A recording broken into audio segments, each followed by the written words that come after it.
아름다운 도시 샹트베테르부르크를 지나서 유럽으로 입성을 하는 곳인데요. 유럽으로 입성을 하는 게 굉장히 기대가 되고 설레기도 하지만 너무나도 어려운 구간이기도 합니다. 왜냐하면은 유럽에는 쉥겐 조약이라고 해서 26개국이 지나갈 때 국경 통과 없이 열려있는 국경인데요.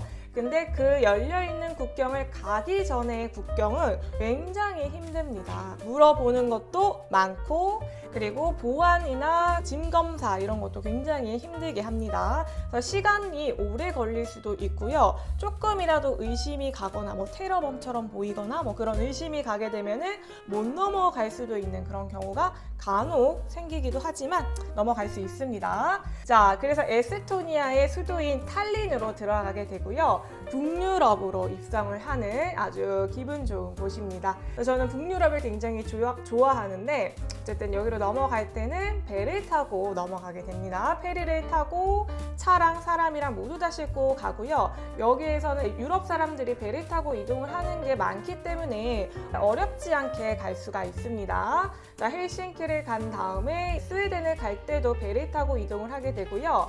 그 다음에 노르웨이로 갈 때는 이제 차를 타고 쭉 가게 됩니다. 노르웨이로 오슬로 갔다가 살짝 다시 스웨덴으로 들어오게 되는데요.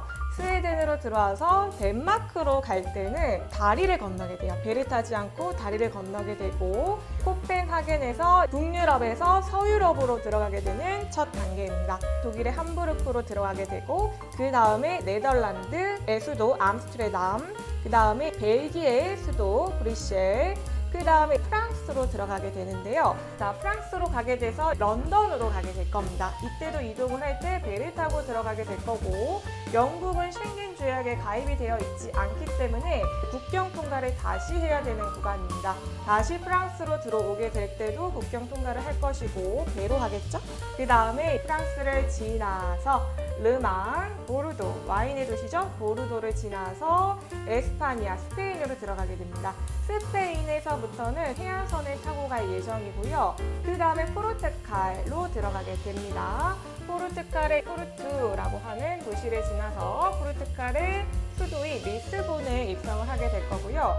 리스본에서 조금만 내려가면은 코카도시라고 하는 곳이 나옵니다. 섬들을 제외하고 이 대륙에서 가장 끝에 있는 곳이기 때문에 유라시아 횡단에 점을 찍는 곳이기도 합니다. 그 다음에 포르투갈을 지나서 다시 스페인으로 들어오게 되는데요. 이렇게 계속 해안선을 타고 갈 겁니다.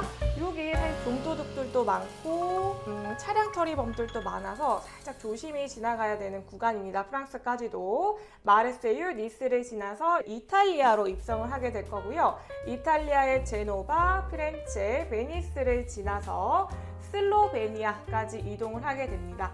슬로베니아까지는 쉥겐 조약에 가입되어 있는 나라이기 때문에 영국을 제외하고 국경 없이 지나갈 수가 있었는데 슬로베니아에서 헝가리로 지날 때부터는 국경 검사를 시작을 하게 됩니다. 국경 검사에 대해서 제가 자꾸 얘기를 나누는 이유는 어렵습니다.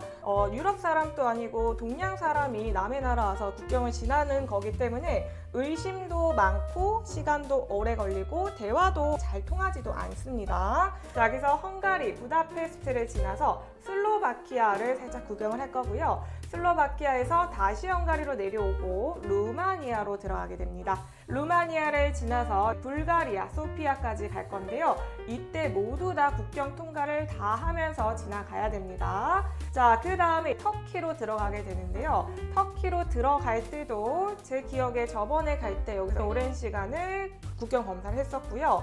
터키의 이스탄불까지 가게 되고 이스탄불 너무나도 재밌는 나라고 먹을 것도 많고 구경할 것도 많은 제가 굉장히 좋아하는 도시입니다. 그 다음에 터키에서 수도죠. 앙카라로 가게 되는데요. 생각보다 터키의 수도를 이스탄불로 생각하시는 분들이 많으시더라고요. 터키의 수도는 앙카라이고 앙카라를 지나서 트라브존이라고 하는 도시를 가게 됩니다. 터키는 크기도 한데 길도 잘 되어 있는 곳이기 때문에 터키에 들어가면은 손쉽게 도시들을 다 지날 수가 있으세요. 트라부존을 지나서 터키의 끝으로 갈 거고요.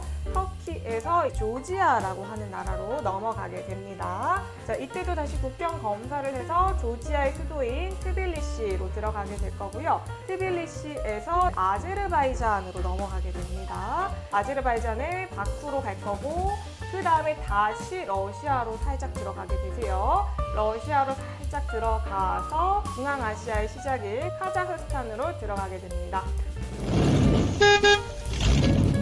카자흐스탄으로 들어오게 되었는데요. 카자흐스탄, 이제 스탄 국가들은 길이 좋지 않고 도로도 좋지 않고 좀 어려운 국가로 유명하기도 합니다. 조금 고난이 예상이 되는 국가이고요. 카자흐스탄을 지나서 수도 타슈켄트를 지나게 될 거고요. 여기서 다시 국경을 통과해서 우즈베키스탄을 살짝 걸치게 됩니다. 우즈베키스탄에서 제가 스탄 국가를 들어오게 된 이유가 바로 여기 있는데요.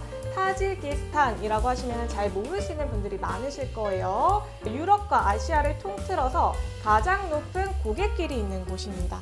파미르 고원이라고 해서 우리 대관령을 생각하시면은 900m 넘는 거잖아요. 여기는 4,655m를 지나는 곳이기도 합니다. 왜 그렇게 높아? 라고 생각하실 수 있는데 옆에 보시면은 네팔이 있어요. 네팔의 히말라야 산맥의 끝자락이 있는 곳이고요. 히말라야 산맥을 차로 넘을 수 있는 곳입니다. 그래서 제가 이곳을 오게 되었고 아마도 자기 차로 넘어가는 여성 최초로 제가 도전을 하지 않을까 싶은데요. 4,655m이기 때문에 사실 고산병도 시달릴 수 있는 가능성도 높고 그리고 차 또한 고장이 나는 경우가 많습니다. 그거를 위해서 제가 좀 준비를 한 게 있는데요. 그것은 다음에 말씀을 드리도록 하겠습니다. 여기서 저의 모든 체력을 다 쏟아붓지 않을까 싶은데요.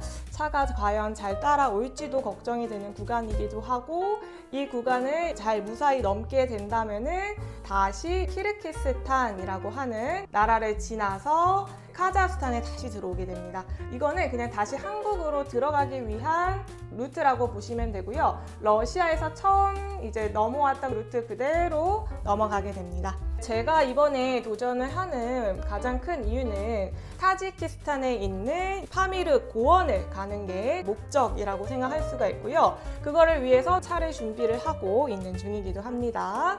파미르 고원은 한국 사람들이 많이 가보지 않은 곳이기도 하고 잘 모르시는 곳이기도 해요. 그래서 제가 가게 된다면 꼭 성공을 해서 여러분들한테 아름다운 영상과 재밌는 영상들을 제공해 드리도록 하겠습니다. 오늘 영상은 여기까지 할 거고요. 혹시나 저랑 같이 여행 그리고 동행을 하고 싶으신 분들은 저한테 따로 연락을 해주시면은 함께 대화를 나눠보도록 할게요. 안녕. 군용차들이 엄청 지나가요. 무서워.